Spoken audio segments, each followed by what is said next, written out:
संभोग यानी कि एक ऐसी शारीरिक प्रक्रिया जिससे एक नए जीवन का आगाज होता है। देखिए, हम चाहे अपने आप को 30 मार्खा समझकर ये सोचते हैं कि हमें इसके बारे में सब पता है, लेकिन आप मानो या ना मानो, संभोग दुनिया का सबसे पेचीदा मामला है। शायद इसीलिए आप इसके बारे में जितनी रिसर्च करेंगे आपको उतना ही नयापन देखने को मिलेगा। हर एक जीव का संभोग करने का तरीका अलग होता है, फिर चाहे हम इंसान की बात करें या फिर सांपों की। सांपों का संभोग करने का तरीका दुनिया में सबसे अजीब और पेचीदा माना जाता है, इसलिए लोगों को हमेशा इनके बारे में जानने की उत्तेजना लगी ही रहती है।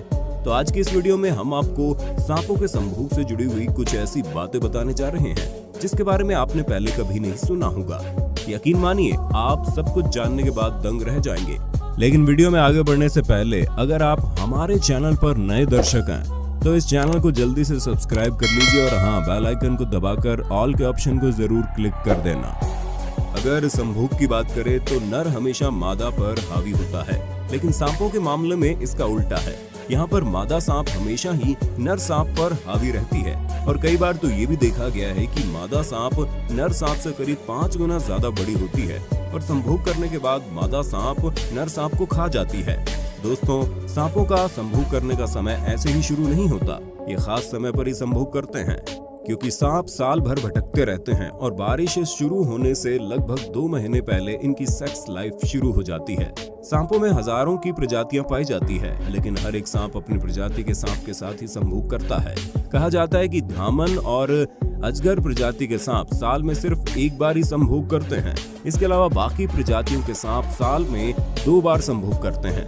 दोस्तों, वीडियो में आगे बढ़ने से पहले शानदार वीडियो को लाइक और चैनल को सब्सक्राइब तो जरूर कर लो।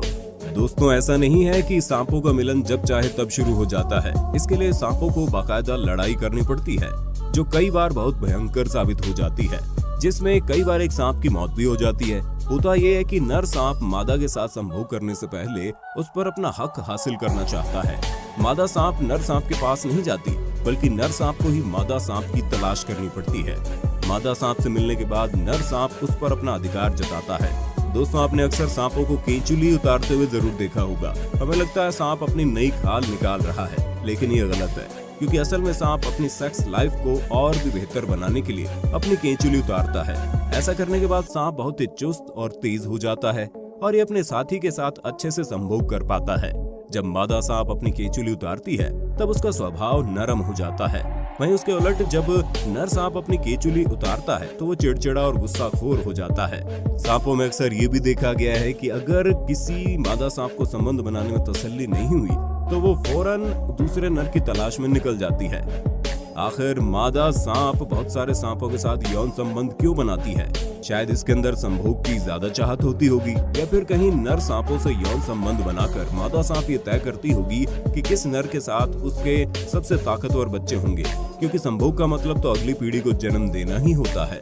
सांपों में एक और खास बात होती है कि मादा सांप नर के शुक्राणु अपने अंदर कई दिनों तक संभाल कर रख सकती है और इसके बाद वो दूसरे सांपों के साथ भी संबंध बनाती है, और जिस सांप के शुक्राणु सबसे ज्यादा ताकतवर होंगे, मादा सांप उसी सांप के शुक्राणु को अपने अंदर ले लेती है और उसके बाद वो अपने तंदुरुस्त बच्चे पैदा करती है।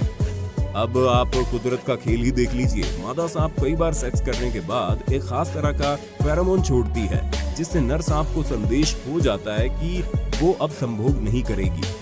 मादा सांप में एक और खास बात होती है, मादा सांप की मंजूरी के बिना उसके साथ कोई भी नर सांप संभोग नहीं कर सकता, क्योंकि मेंटिंग के बाद मादा सांप का यौन अंग का रास्ता बंद हो जाता है।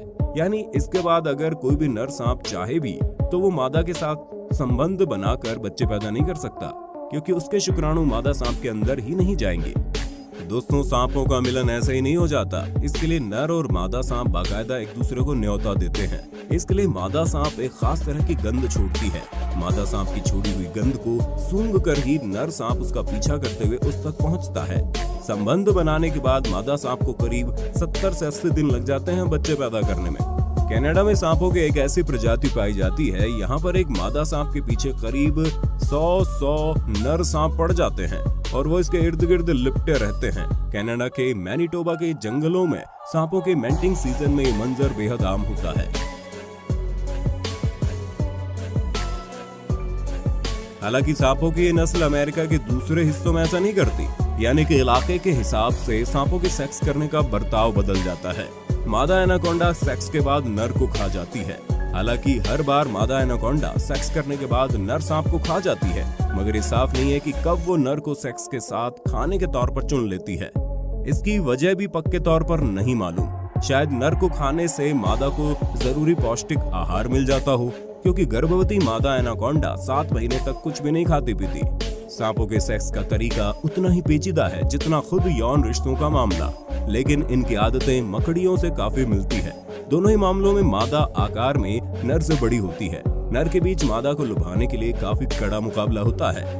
ब्रिटेन की यूनिवर्सिटी ऑफ वॉल्वरहैम्पटन के मार्क ऊशिया ने पाया कि मलेशिया में पाया जाने वाला पैराडाइज फ्लाइंग स्नेक इसके उलट बर्ताव करता है। यहाँ कई नर एक मादा का पीछा करते हैं। इसी से संबंधित सांपों की एक और नस्ल कील बेलेड व्हिप स्नेक में भी देखा गया कि कई नर मिलकर एक मादा को लुभाने का मुकाबला करते हैं। जमीनी स्तर पर सांपों के बीच बहुत खतरनाक लड़ाई देखी जाती है। जैसे एनाकोंडा में मादा कीचड़ में एक जगह ठहर कर बैठ जाती है, वहीं नर एनाकोंडा उसके इर्द गिर्द मंडराने लगता है, उससे लिपट कर उसे रिझाने की कोशिश करता है। वैज्ञानिक कहते हैं कई बार तो ये प्रक्रिया महीनों तक चलती है। जीसस रिवाज बताते हैं उन्होंने एक बार एक ग्रीन एनाकोंडा नर को एक मादा के पीछे हाथ धोकर पड़ते हुए देखा था, जबकि आसपास कई और मादा एनाकोंडा थी जिनसे वो सेक्स कर सकता था, लेकिन वो एक ही मादा के पीछे पड़ा रहा और उसके साथ संभोग करके ही माना। दोस्तों, शायद आपको पता चल गया होगा कि सांपों की सेक्स लाइफ कैसी होती है। जैसे कि संभोग करने के बाद मादा एनाकोंडा नर एनाकोंडा का काम तमाम कर देती है, लेकिन ऐसा बाकी जीवों के साथ नहीं होता। दोस्तों, हर एक जीव का संभोग करने का तरीका अपने आप में खास है, लेकिन सांपों का तरीका सभी जीवों से बिल्कुल अलग माना जाता है। दोस्तों, हमें उम्मीद है हमारे द्वारा दी गई जानकारी आपको अच्छी लगी होगी और आपको बहुत कुछ नया सीखने को जरूर मिला होगा। तो दोस्तों, मिलते हैं एक और कमाल के वीडियो के साथ। तब तक आप अपना और अपने घर वालों का ख्याल रखना। धन्यवाद। जाते जाते वीडियो को लाइक तो कर देना, और अगर आपने हमारे चैनल को सब्सक्राइब नहीं किया है तो काम ये भी जल्दी कर दो, क्योंकि हमें आपके प्यार की बहुत जरूरत है।